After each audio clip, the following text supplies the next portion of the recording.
divine action really is bringing together three people from fields different from what we've done before. We've talked about computer science, we've talked about mathematics, we've talked about physics, and now we're talking about people who come from fields connected with biology and neurology. Indeed, I'd like to introduce very quickly the individuals. Father John Shea will lead us off. His background is from ecology and organismal biology. Why did God create mosquitoes? We'll get to the actual things. You've actually read these things, so I'm not going to repeat those. I'm going to introduce Dr. Oliver Putz, who joins us from California. Please, everybody, say hello. He can see you. Unfortunately, he was not able to be here, but he is here. I mean, this is as virtual as you can get. And he is theological anthropology and evolutionary behavioral biology from Santa Clara. Dr. John is from Creighton. And the third speaker will be Dr. Augustine Pamplany, who's religion science and the director of the Institute of Science and Religion, more from a neurobiological perspective. What we're going to do, since we have 2 hours planned for this, is do roughly a half hour for each of the speakers to control as he wishes. And then we'll have as much as a half hour afterwards for discussion among all of us. The speakers have been told they can either speak for a half hour, I'll gong them at 5 minutes before the end of that, or finish earlier than that and take questions on their individual specialty until the end of the half hour. We'll move on to, after John, we'll move on to Oliver, and then finally to Augustine. Good, great. Well, thanks. Let me just start with 2 caveats. One is when I was in high school, freshman year, I got a D in biology, or I got a D in algebra. And if you would have told me that I was going to be addressing the Clavius Society back then, I don't think I would have believed it. And the second thing is, after I came up with the title first, and then I wrote the paper. And after I wrote the paper, I realized I don't mention mosquitoes once in the entire thing. So we may not get to the answer, but yeah. So welcome. So as Christians, we all believe that God created the world and found it was very good, from Genesis 1:30. Also, we can draw upon St. Ignatius, believing that we can find God in all things, including and maybe especially in God's creation. And then as mathematicians and scientists, theologians, people of reason, we believe that God created through evolution. And we've talked about Bill Stager's contribution to that and various other theologians who have contributed to that. So, and that God continues to create through evolution. So I'm just going to make that assumption. I'm not going to get into any of that. We'll just take that for granted. Okay, so when we look at creation and we see this adorable loris, most of us will readily affirm that the goodness and beauty of God's creation. When we learn of its endangered status, many of us will open up our wallets, write letters to our political leaders, and advocate for its protection. But what about this endangered species? The three-horned, warty-back freshwater mussel. Lacking large Disney eyes, it doesn't seem particularly cute. Its name does not invoke attractive images. So are you more or less likely to rush to its defense when you learn that its larval stage is parasitic? Which critter is going to garner most of our attention?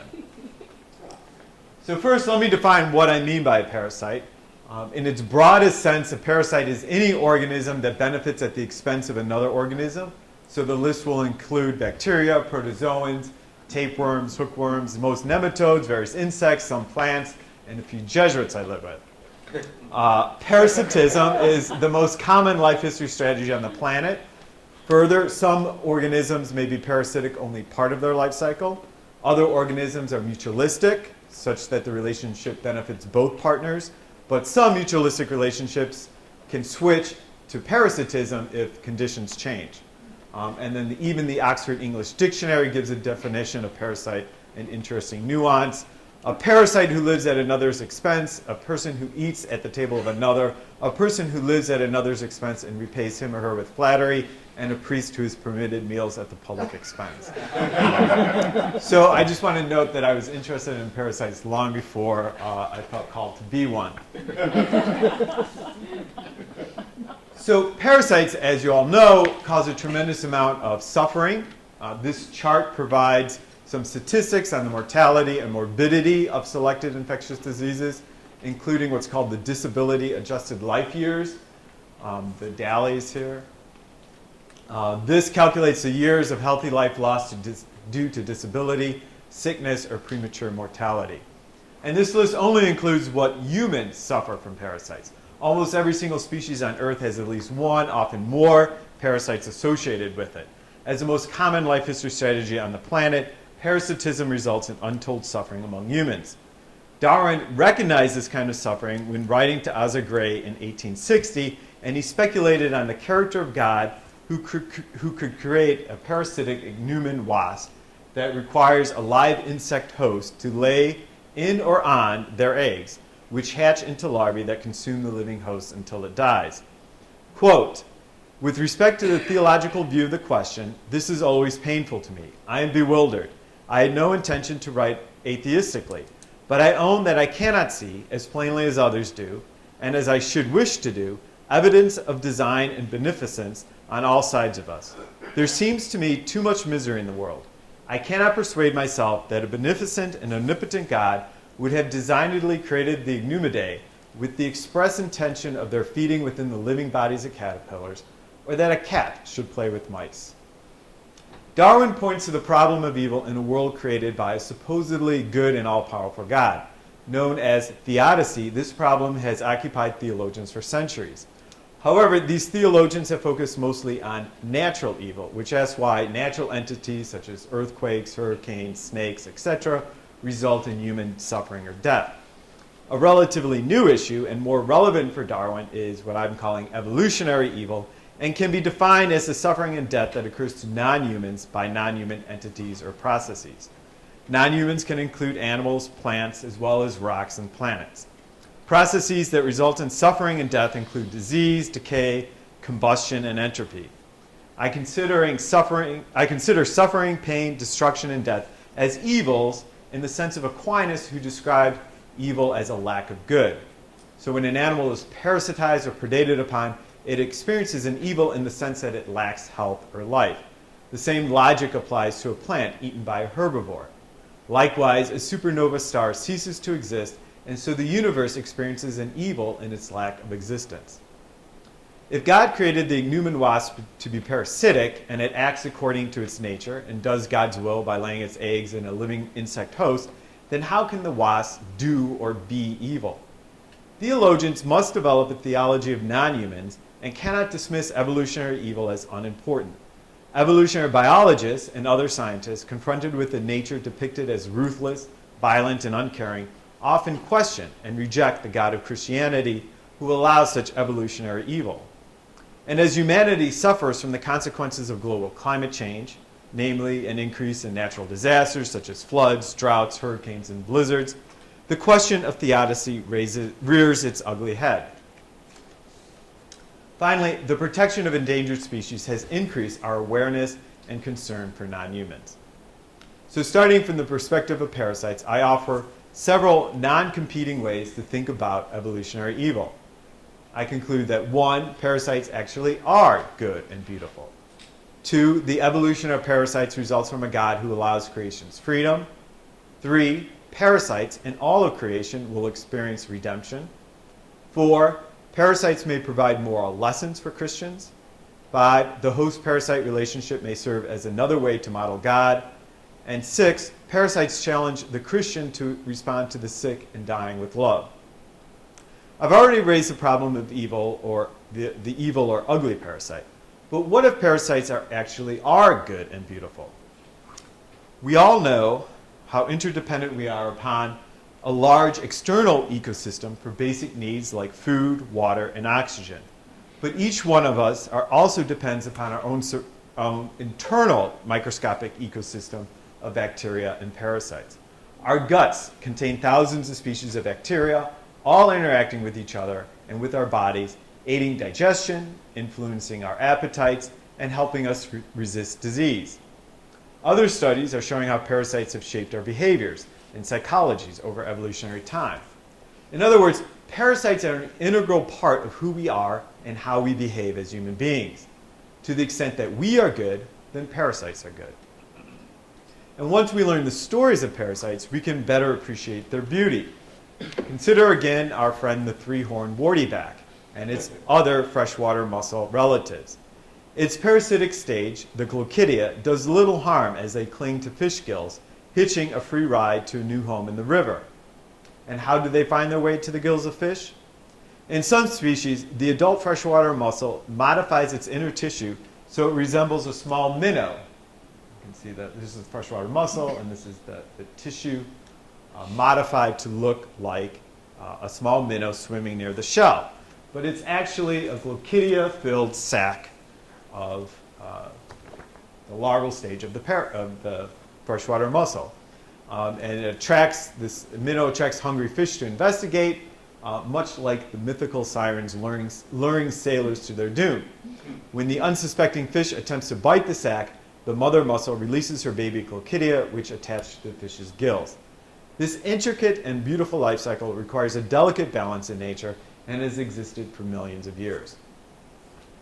Parasites may also be the consequence of a God who created a world that respects the freedom of its creatures. The suffering and death parasites cause is intrinsic to sentient life. Theologian Niels Gregerson cites the German biologist Rupert Riedel to show how evil is intrinsic in nature. Quote, "It was first with multicellularity that death came into the world, first with the nervous system that pain came into the world, and first with consciousness that anxiety came into the world. Sentient beings must pay the price of death, pain, and suffering to exist in this world. Further, the universe must exist with this suffering because it is required to allow humans to evolve the capacity to know and freely choose to love God. Love does not coerce, and neither does God." John Haught reasons, quote, "The only kind of universe compatible with a God who loves and who therefore wills the independence of the creation is one in which contingency is an essential ingredient. And to living, finite beings, this contingency can only entail that, along with the thrill of being alive, there will also exist the possibility of suffering and eventual perishing." Biologist Kenneth Miller at Brown agrees when he describes how God made a world that allows humans to freely choose God by devising a world that would make knowledge, love, and service meaningful. By choosing evolution as God's way to fashion the living world, God emphasized our material nature and our unity with other forms of life. In other words, just as human evil is explained by God's respect for human free will, so too, in an analogous way, can evolutionary evil. However, even if suffering must be linked to life in a world that respects freedom, this fact provides little hope for the Christian believer. To find this hope, the Christian must turn to the resurrection promised by Christ. But does this redemption extend to all of creation?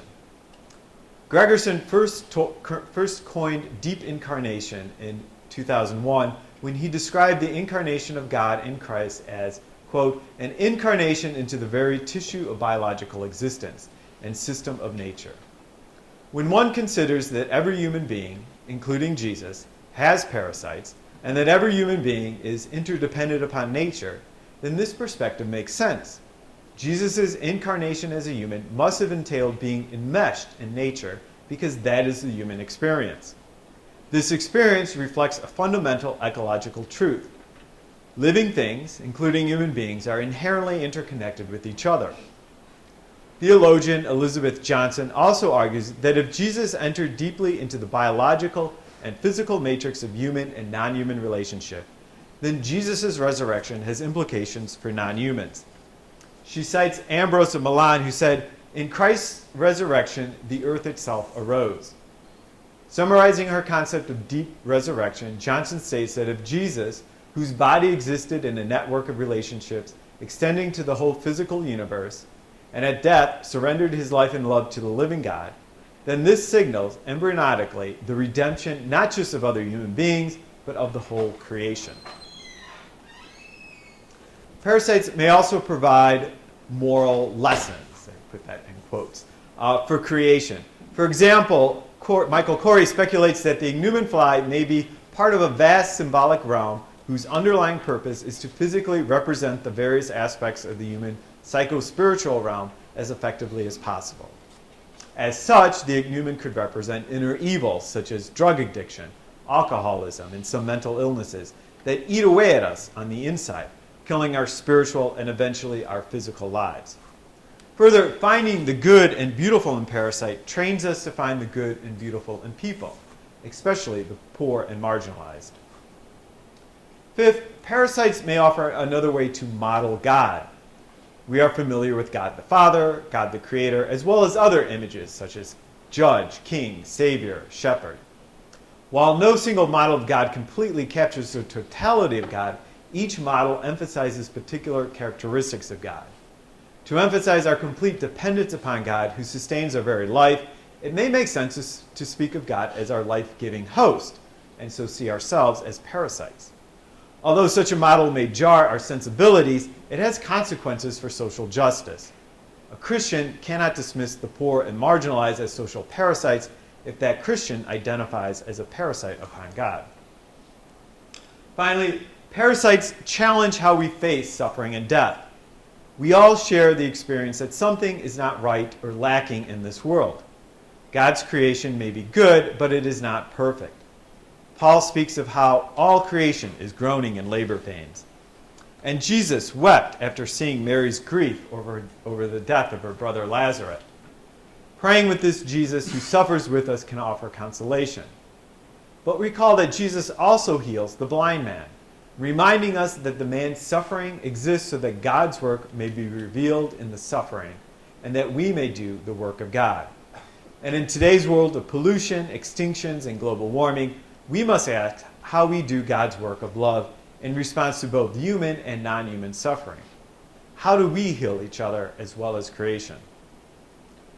So in summary, evolutionary evil, long neglected by most theologians, requires theological reflection, especially in light of advances in evolutionary biology, the rise of natural disasters due to global climate change, the destruction of our environment, and a greater concern for the welfare of non-humans.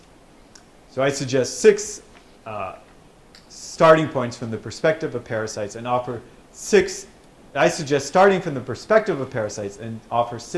non-competing ways to think about evolutionary evil.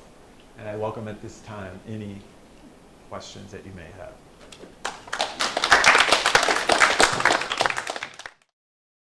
Thanks so much for inviting me. I'm really excited to be here in a virtual way. And I apologize for being here in a virtual way, but any one of you who has ever had a ruptured disc knows that flying is uncomfortable.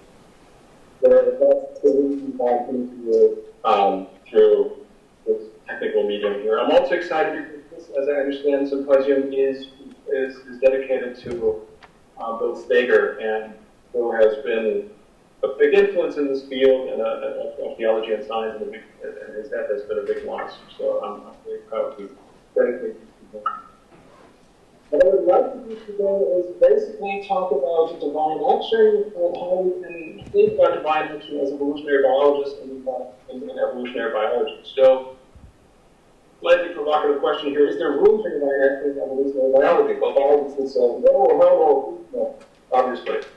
But if we unpack this a little bit more, let's ask it this way: can we at least take a doctrine of divine action and somehow relate it productively to the theory of evolution? That would be at least for those who are scientists or accept the science of evolution, and who are believers. And that's what I want to really focus on in this talk.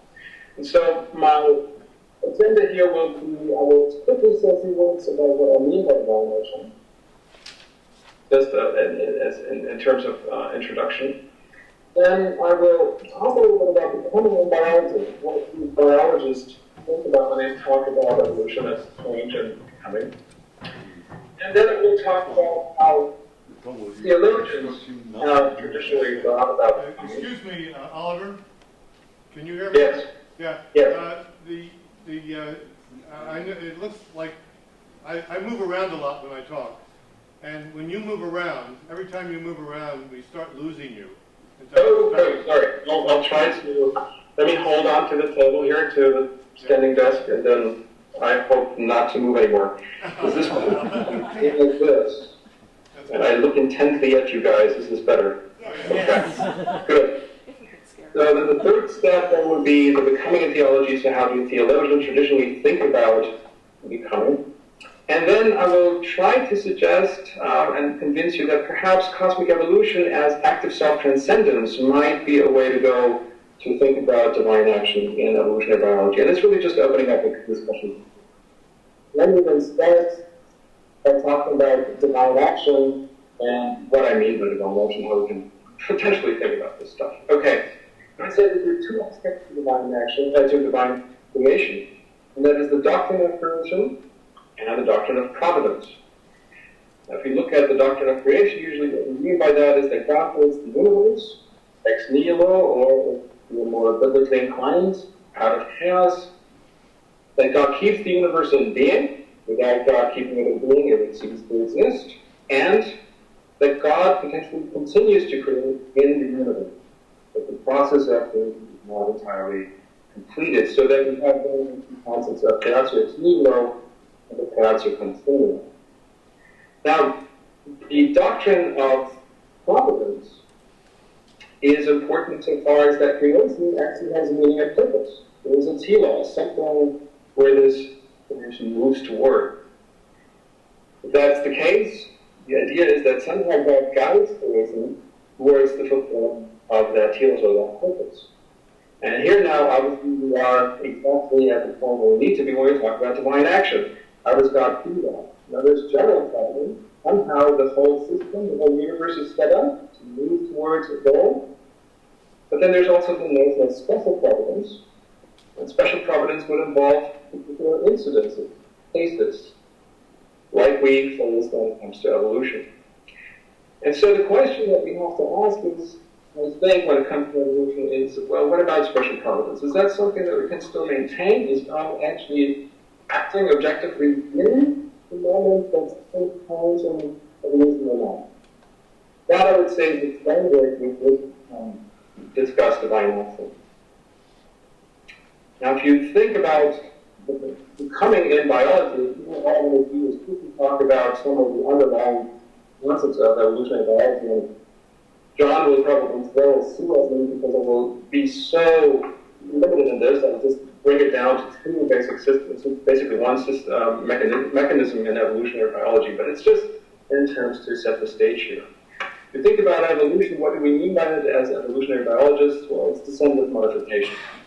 It's change in the properties of groups of organisms over the course of generations. Things change over time. And how does that happen? Well, the first step in order for this to happen is that we have variation within a population. And this variation you get basically from different alleles of the same genes. Alleles are basically different forms of the same gene. So if you look at these buffaloes, they all have the same set of genes, yet they differ in the sequence of these genes slightly. So some are a little faster than others, some are a little stronger than others, some have more curved or longer legs than others, and so on and so forth. And some smell better and some see better. Now, that diversity has to come from somewhere. And it comes actually from, it happens on the level of genetic change, what we call one-hub mutations, or which in case of these buffaloes could come about sexual recombination. What I mean by that, well, mutations can be that you have UV light, parts of a chromosome, or that you have a different chromosome and a part of which chromosome is duplicated, and around. There can be all sorts of changes. Sexual recombination is simply that in the projection of the cells that are involved in reproduction, germ cells and egg cells, something is happening with the genetic material where things are being switched around physically. And the causes of these mutations and of this recombination a lot of these changes are simply not predictable. You can't really sit there and say, okay, if I shoot you realize on that cell, this is going to happen, this mutation is going to occur. Or if I put this male and this female together, the X going to look exactly like this. Right? So this is what biologists would say is absolutely undirected, and it is a chance process. Now, the mechanism, of course, that is important here then to evolution is natural selection. This is what we got from Darwin. What it means is basically the differentials in reproduction of classes of organisms. And these organisms differ in what? Well, exactly in these genes, in this variation. And what that means is basically, if you look at this buffalo, well, assuming it's not a sick animal, the buffalo may have been smaller than the others, or not paying attention as much as the others, or whatever it was, but basically it is preyed upon by the lions, and obviously that prevents it from reproducing after that. So eventually, these set of genes, the slower ones, will disappear. They will be selected against. For natural selection, is really, as the other one said, design without a designer. It looks like design, yet there's nobody sitting there thinking like, oh, how can we make this buffalo very fast? Let's throw some lines in. You look at this picture, you have on the y-axis, you have the number of individuals, and on the bottom, on the x-axis, you have the value of traits, and you have a value of beautifully named distributed population. That's not always the case, but I thought they did a mathematician, that would be fun. And before selection, you have the distribution of the population, and then let's assume that on the low end, let's say this is speed of the animal, the low fitness lies on the slow animal, and the high fitness lies on the fast animal. So we'll see that, of course, the low ends get equal, they will produce, and over time, the population will move into faster individuals, and the mean of the value of trait is also moving towards a faster speed. So what that is basically the whole population moves over, and then you enter an evolutionary arms race. Now the lions have to keep up, and the slow lions will not get anything to eat, and they die. And you get the picture. And of course, we're losing you again a bit, Oliver. Could you? Okay, give it a split second. These things usually then bounce back. Am I back? Okay. Yes, that's better. Yeah. Just give it a split second. It happened with John too. I'm sure we'll be back in business in a split second after these things happen. So it can happen, of course, that you have the low fitness on both ends of the curve. You can have the high fitness on both ends of the curve. How that then shows that tons of possibilities. But you see the idea here is to design without a designer, right? So is design actually necessary here in any such way that we talked about before, or anything that the theologians come up with? Well, for biologists, there's no need for that. It's a non-essentialist gradual change or natural selection. Yes, there are other methods, as I said earlier, but at this moment, just to make it simple. What does that mean, non-essentialist change? Well, they don't essence to any of these essential human being or an essential food or whatever type of species. As a matter of fact, the species concept in and of itself is a problematic concept. We work in evolutionary biology with about 25 to 26 different species concepts, and each one of them doesn't work all the time. So what a species is really actually a problem. There's a big discussion in evolutionary biology today whether a species is actually an ontological or an epistemological category. But the idea basically is that if you go with the epistemological interpretation of species, that it's statistical. You have a certain statistical overlap of individuals that then make up what we could call a species, and the change happens through natural selection, acting on the genes. So while we have all these different types of species, a lot of evolutionary biologists would say, no, there is no essence here. These are just different types, if you like. Okay?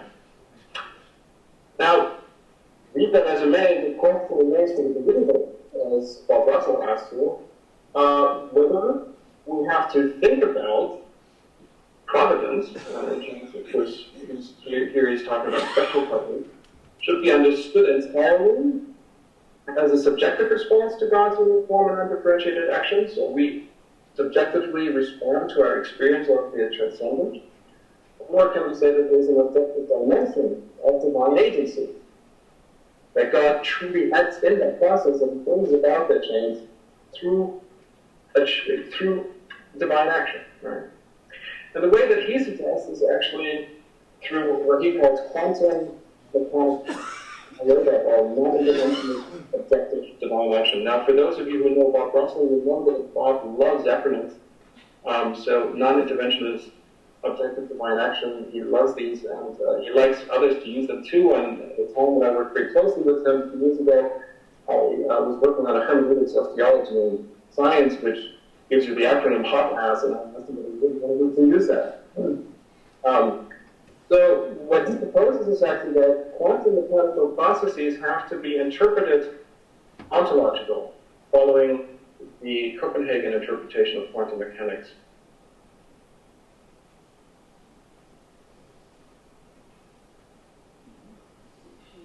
What the momentum and the position of an elementary particle would be in, say, a period. So on the very bottom level of natural events, nature is not stochastic, but statistical. And so what Bob suggests is that God could have in those quantum mechanical events, which are, scientifically speaking, unpredictable, and therefore ontologically open. So God would actually affect the outcome of a quantum event, the collapse of the wave function, and thereby, for example, shape certain genetic mutations. So as scientists, we can look at this however long we want, we will never figure out how that happens or predict it. But it is because it's ontologically open. But for God, this would be a point of entry where God could act. And then, of course, that would affect overall evolutionary processes. That's his particular approach, and this has all sorts of problems. Of course, a big one is the one that that already John talked about, and that is theodicy. Not all genetic things are necessarily mutations that give you a beautiful shark. They might also give you cancer or something else. Right, so now I'm going to shift gears once more and come to how theologians think about becoming, and here I focus primarily on harmonization as an example. How can theologians talk about evolution? And from Catholic perspective, of course, an important starting point to engage this question was Roman Demerits in 1950, where Pius XII suggested that it's okay to talk about evolutionary biology in as far as it inquires into the origin of the human body as coming from pre-existing and living matter. So we have a body that evolves by means of mechanisms and so forth. And as far as the soul is concerned, Catholic faith obliges us to hold that that is immediately created by God, so that is somehow injected into the human being at the moment of conception. Now, back in the day, a lot of theologians thought that that was a form of substance dualism. And I think they're absolutely right. So it's problematic because substance dualism has problems, obviously. What is at work here is, of course, it's a mystic theory of being. Where being is what signifies the essence of the thing, right? If I look at water on my table, or I look at water in my cup, I can abstract that both are the same thing. They both can water, they have the same essence. And what Thomas is doing is really appropriating from Christian perspective an Aristotelian theory of being. And so essence is called up as something that all natures, that is common to all those natures to which certain beings can be placed in general as species, right? So if you look around the room, you will see different beings, different organisms, and you can actually say, well, they all have the essence of human beings. Now, he calls this the substantial form, or the form. That's straight Aristotelian here. Now, from a perspective of Aristotle, how do you open? First thing you have to have is the primary matter, which is a metaphysical concept of the possibility of being, which has to be actualized. Until it is not actualized, it is potential. What actualizes it? And once that happens together, you actually have a being. So if I have any type of being, if we theoretically, metaphysically dissect it apart, you get the form and the material. But of course, in actuality, that's just a. And so, what is coming from God then in the process of evolution? Well, you have the body that evolves, yes, it has a substantial form, but it evolves by processes of evolution until we get to the human being, and there then is the injection of a particular substantial form as a soul, which is different according to Thomas from all the other substantial forms. The soul is rational, it can survive the death of the body, and so forth. You're all familiar with that. That was the traditional view from a Thomistic Aristotelian perspective of envisioning how change could come about. But again, the problem is that it is realistic and limited. The underlying question that comes up for the purpose of the talk is, of course, well, how does God do that? How does God act to bring about this substantial change to a new being? And classically, Thomas and others have answered this with the primary use of secondary causation. According to this, basically, God is the primary transcendent cause that brings about things, and within nature, things can unfold in secondary causes, which are efficient causes, we speak in Aristotelian terms, which is basically the stuff that we as scientists study. Right, so from that perspective, that is how change can occur. The problem with that is that we still don't know exactly how that works, how we have to imagine that, and it still seems to allow for this dualistic approach that Pius suggested. I think that Clarana's proposal of an evolutionist of active self-transcendence can get us grounded. It can help us to negotiate that a little better, maintain some of the ideas, for example, in essentialism, something like the substantive form, though it also allows us to get around the problem, I believe, of the dualism. What Rana did was basically say, look, this is not a dualist perspective, this is not a monist perspective, strictly speaking, but it is a dual aspect monism. What he means by that is basically, or what I mean by that, to say, is basically that the first premise of the whole project is that matter and spirit are always unity and differences, necessarily difference and unity. Matter and spirit are never found separate from each other. In other words, you have, even in an elementary particle, elements of spirit, though that spirit is not self-conscious. The spirit, however, is moving, the spirit matter, reality is moving towards greater being, which is eventually the evolution or the emergence of self-consciousness, of the self. So matter and spirit have their origin in God, and are not disparate, they're parts of the same thing. And that somehow evolves into self-conscious beings. How could that work? Well, this is what follows as basically a Riemannian idea of primary secondary causation, compact a little bit through this idea of active self-transcendence. First, he uses the eductio in potentia materia principle that he takes from 17th century Jesuit, Jesuit theologians. And the idea is basically, once again, you have a being, and in that being, of course, contained, if you like, or present is the potential for a new being. Right? How is that new being brought about? How is it actualized? And here the idea is through efficient causation. It's external and internal causes, efficient causes that bring about the new being. The efficient causation then, the external causes, for example, could be the lions eating the buffalo, and the internal would be, genes and so forth. Well, at that point, we haven't done much, you might say, other than we have somehow put into an essentialist form the idea of evolution. I mean, we're still not talking about God, this is all very much science. Fair enough. But then he argues that the divine concurrence, the activity of God, which is really a concurrence rather than the divine objective, divine action, moving things to the proper ends, but kind of participating to move in the world. God functions as the transcendental condition of the possibility of becoming.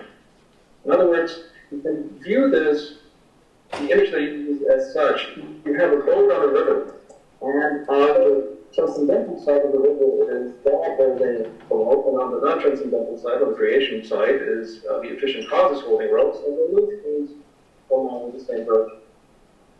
Are we good? Hello? Is there a problem? No, just disconnecting Google Connect. You can continue. This is fine. You can. That's a good idea. I'm always up for disconnecting Google. Fine, perfect. Okay, so God is a transcendental condition of the possibility of becoming, pulling, as it were, on the transcendental side of the river, as an image, as an analogy, while the efficient causes are pulling on the creation side of things, and so moving the boat, as it were, to its end. Instead of God objectively acting, picking up the boat, putting it to its end. I hope you see the image here.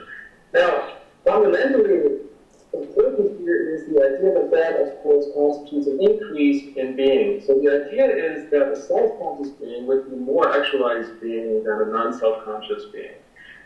Now, the image here shows, of course, feminization,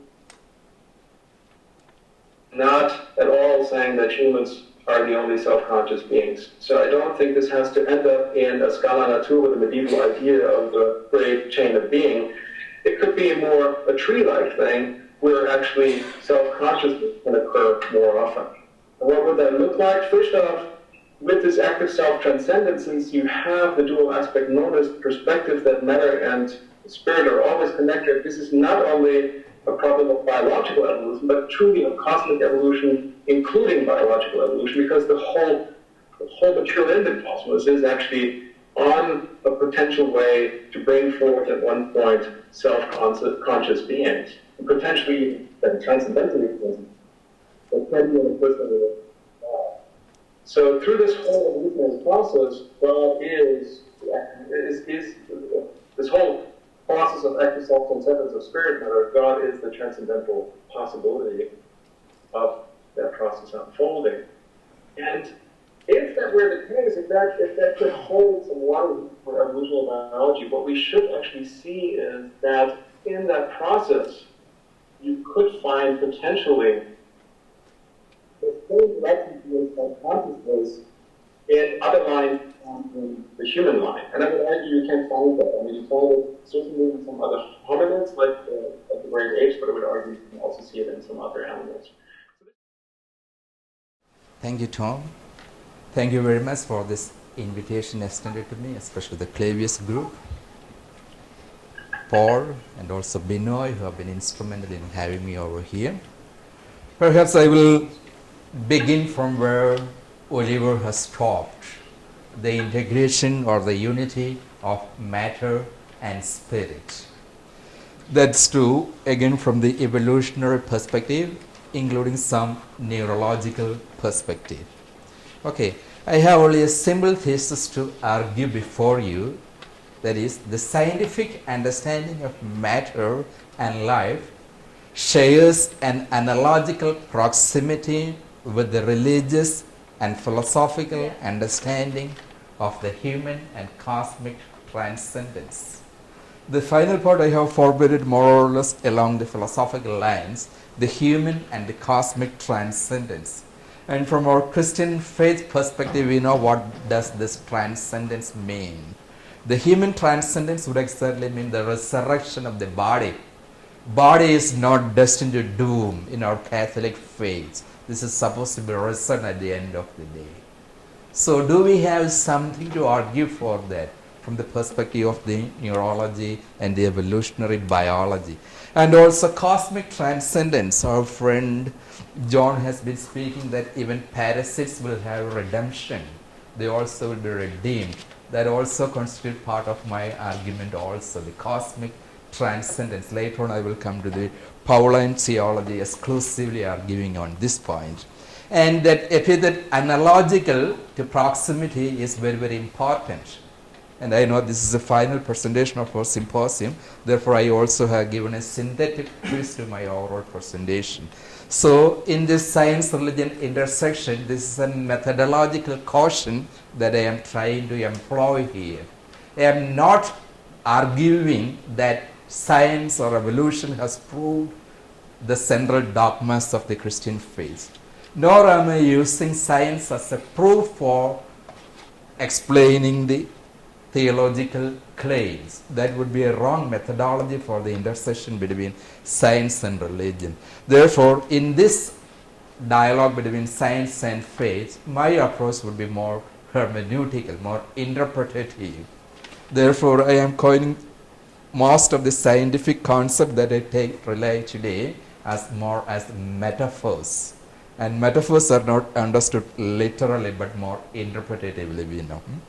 Okay, this is our central thesis, that some of our central assumptions of the Catholic faith, like the resurrection of the body and the transcendence of the entire world into a new heaven and new earth, can be analogically argued out or conceived from an evolutionary biological point of view. Perhaps this formulation of William Steger, in whose honor we have this symposium, whom I also know personally, will sum up the gist of this presentation.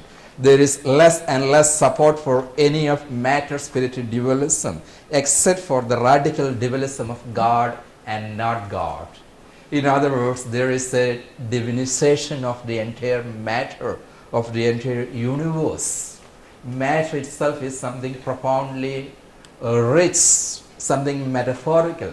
This is perhaps, since it is taken out of context, this may not fully convey the meaning that Steger wants to convey, but Steger's overall theology is very rich with such sort of holistic nuances of matter, which very well catches up the central perspective that I wish to convey. Therefore, I sort of quoting Steger at the beginning itself. So these are some of the central metaphors that we'll be coining today. I know all these are scientific categories. Matter, and matter in philosophical terminology is defined as that which is extended in space and time.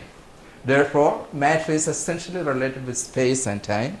And then life here is understood as an evolutionary emergence of matter, and much more a complex form of life or complex form of matter is the human brain. And finally, putting all these things together, we have the soul. So these are the concepts, fundamental concepts that I wish to revision from the scientific perspective.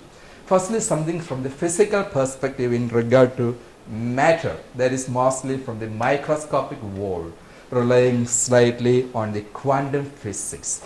Do we have some data for conceiving matter as something metaphorical, something mysterious from the quantum perspective? I think we do have.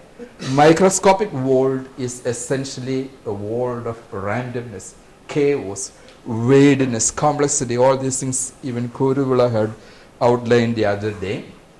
And the whole confusion about matter, the whole mystery of matter emerged on the central stage of science with the quantum revolution. Okay, one of the, we know the various paradoxes associated with quantum physics. One of the founding fathers of quantum physics, Paul Dirac, just to convey the quantum paradox that he is communicating. This is how he would begin his class on quantum physics to his students. He would take a piece of chalk and break it into two. He will tell his students, in classical physics, this chalk has two possibilities, the two broken pieces. But I tell you, in quantum physics, this chalk has a third possibility. That is to say, the chalk remains unbroken even after breaking it. By means of superposition, it is not difficult to convey. Perhaps as enlightened mathematicians, you have a better way of conceiving these kinds of paradoxes. But what is all the more important about is that this conveys something really transmaterial or more than material about the very concept of matter. Some sort of metaphysics slightly creeping into the domains of physics itself.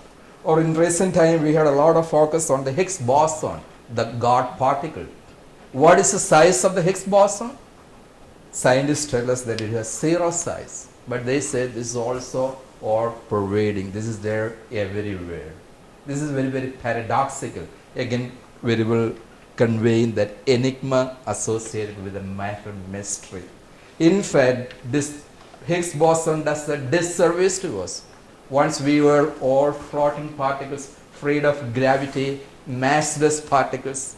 Now, why we need a chair to sit over? Because we are bound under gravity, because we are given a mass by the Higgs boson. Therefore, this has done a disservice to us by limiting our freedom. But if you are to fully understand the nuances of the subatomic world, even of the Higgs boson, we will be wondered at the tremendous possibilities that even these microscopic particles are opening up.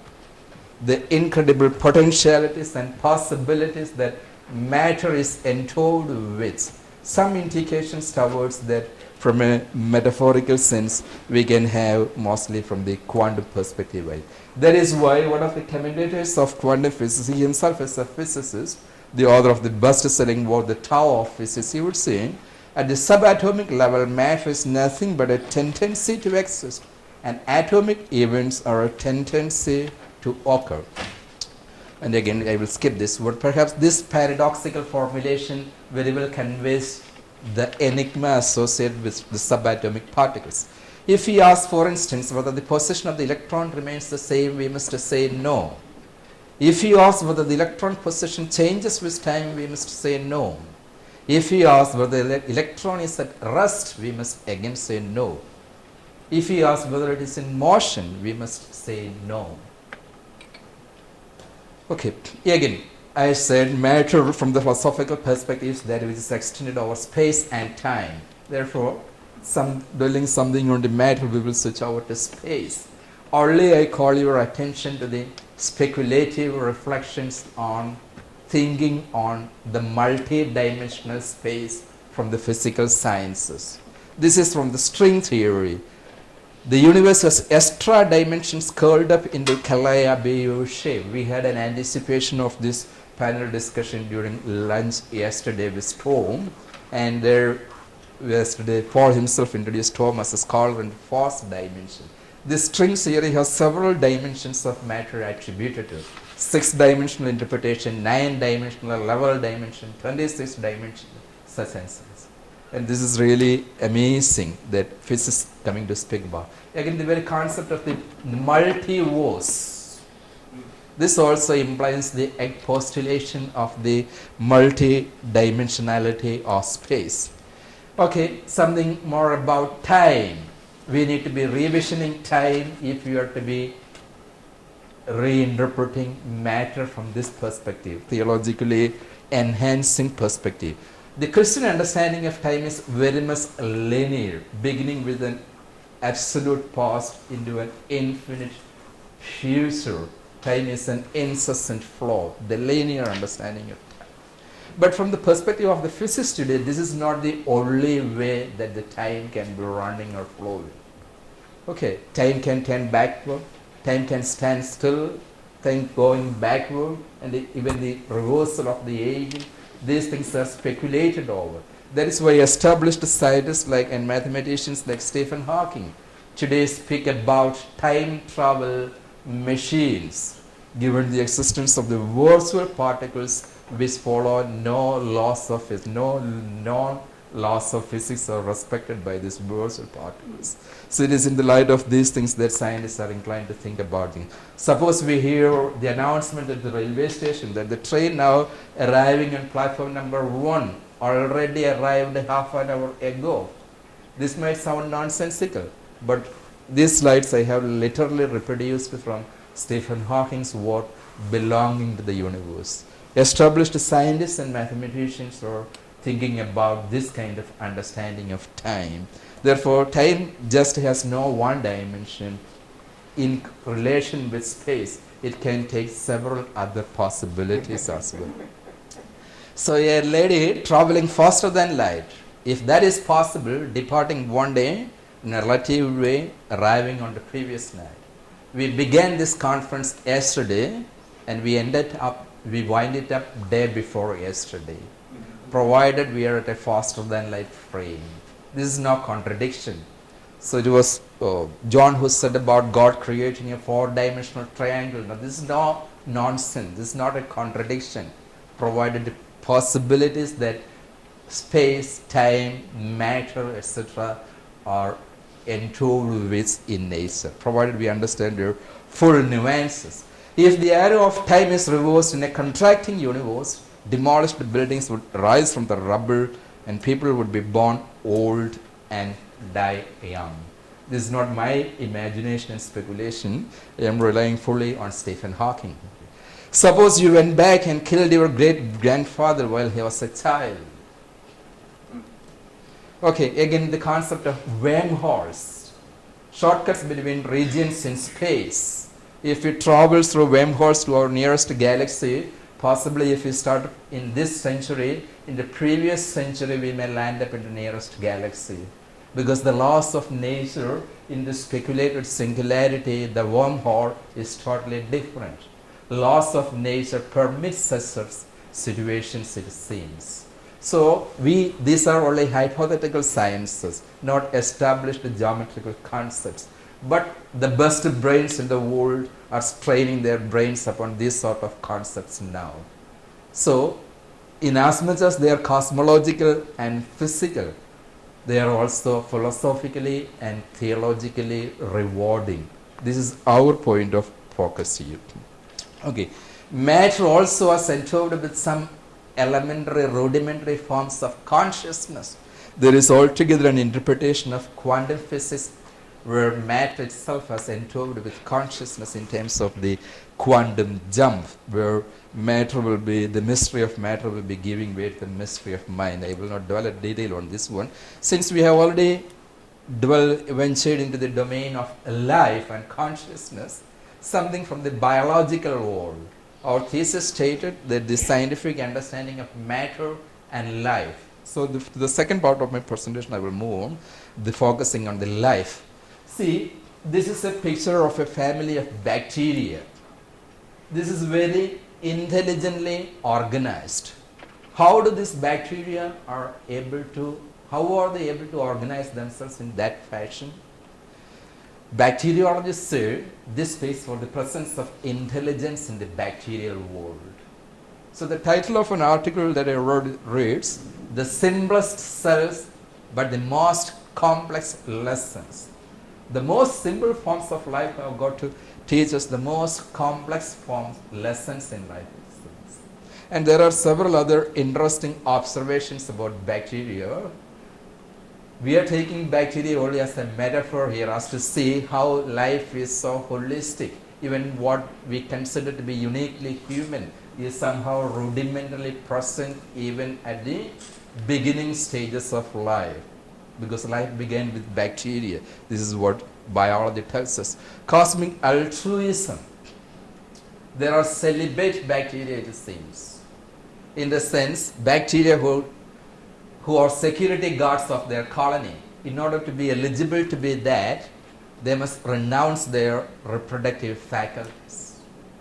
Okay, so altruism, the sermon on the genes, so I will not dwell on those things, okay, and genes affecting generosity, the mirror neurons. Later on nowadays, Ramachandran and company speak something about. All these things are intrinsically pertaining to life altogether.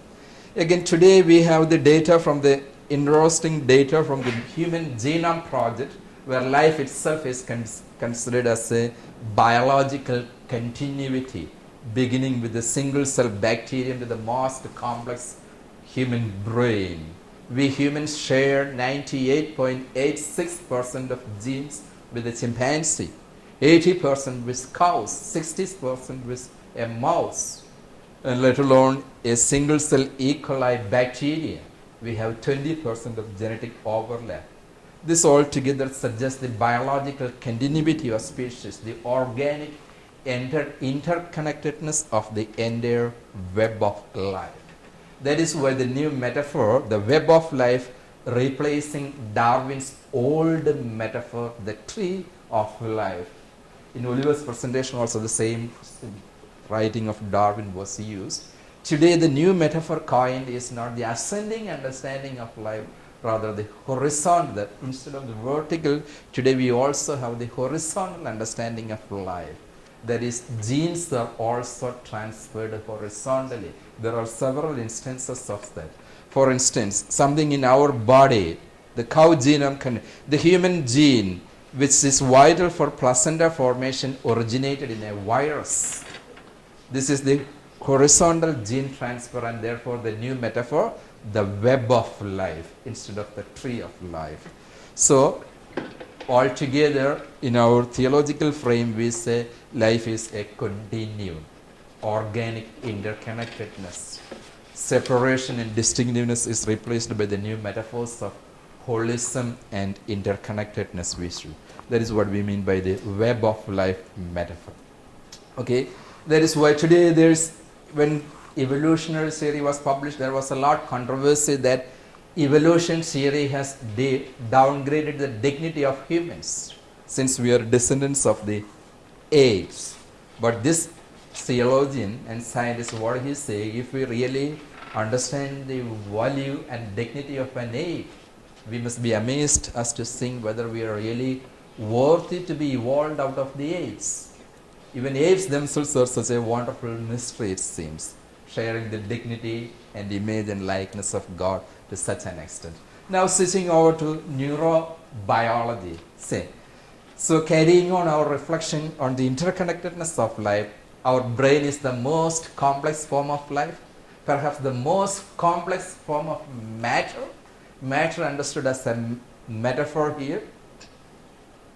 A brain, we know, is a dog's breakfast, only as much as it contains. But this is the most complex form of life. 100 billion neurons, their permutations and overall complexities and complications. Ramachandran, the renowned neuroscientist of Texas, he would say the entire permutations and complexities in the 100 billion neurons in the human brain, that would exceed the total number of subatomic particles in the entire universe. So complex a mechanism our brain is. And that has evolved out of the single cell bacterium. It has its origin there too, we should say. So this is the complexity of the brain that we. So in what is important, this is the yesterday we had some discussion on the so perhaps for want of time I will skip this point. See, I am taking only one new metaphor from the brain sciences, that is the neuro-religion or the neurotheology. That is to say, at this most advanced level of life, this most complex form of matter, our brain has become a sort of praying brain. So this is the title of the Newsweek magazine published a couple of years ago, how we are wired for spirituality. The idea of God also is somehow embedded in our genes, in our neurons. Spirituality is not something that is transcendently given to us, but evolving out of the complex networking within the brain itself. Our brain is programmed to understand and interpret God. Therefore, spirituality is not something brought down from heaven altogether. There is almost every week there is a new work that is published in neuro-religion today. So how are we to appropriate this idea of the praying brain? What the methodology that persons like Eugene Aquili, Carol Albright, V.S. Ramachandran, what they do, they scan the brains of persons like the Buddhist monks and the Franciscan nuns who are well versed in meditation, and the brain scans show what is going on in the brain when we are in the act of prayer or meditation. That suggests a lot about our spirituality and the various regions responsible for the various spiritual states of experience. Okay, and how we are going to what is the importance of this neuro-religion for our kind of reflection. We understand neuro-religion again here as a metaphor, the praying brain or the praying matter, even the so-called spirituality that is unique to us humans is something that has evolutionarily evolved. That is our claim. This puts even the spiritual properties of the humans within an evolutionary matrix. That is why the idea of the biological continuity of species and the transmaterial or the metaphysical possibilities or the spiritual nature of matter as is encountered in the physical sciences and in the biological sciences is celebrated further in the neuroscience as well, in neuro-religion. And this is very much in consonance with the mainstream theology. Of course, with Hellenistic theology, in Catholic theology also we have this spirit-matter distinction. This dualism crept in Catholic Christian theology under the influence of the Greek thought. But in the original Hebrew biblical vision, there is no such dualism existing. Theologically also, this idea of the interconnectedness or the complementarity of the spirit and the matter stands here. That is why the same word nephesh and basar are used for referring to both body and soul, or spirit and matter. So this is the original biblical vision actually. Therefore, if you're justified in taking recourse to science in this regard, science helps us rediscover the pristine beauty of the Christian theology also, what we have lost in the process of our evolution under the influence of the Western metaphysics. So revisiting Steger again, there is less and less support for any of matter-spirit dualism except for the radical dualism of God and not God. This is where we began with. From this perspective, given the complementarity of spirit and matter, how are we to appropriate miracles? Are they really miracles? Are they a violation of the laws of nature?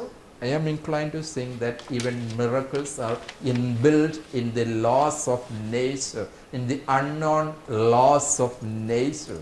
It's not necessarily a violation of the law of nature. This is the actualization and realization of a law of nature hitherto unknown to us, because the possibilities that nature is endowed with is enormous. Our thinking is linear, our perceptions are limited, and our knowledge also is all the more limited, and something that is incompatible with the given frame of knowledge we consider as an exception and miracles. Therefore, our overall claim would be that the distinction between the natural and the supernatural is getting blurred slowly. The metaphysical is somehow there already in the physical. The supernatural is so adjacent to the natural as well. So if that is so, theology altogether can also be appropriated in very much in physical and biological categories.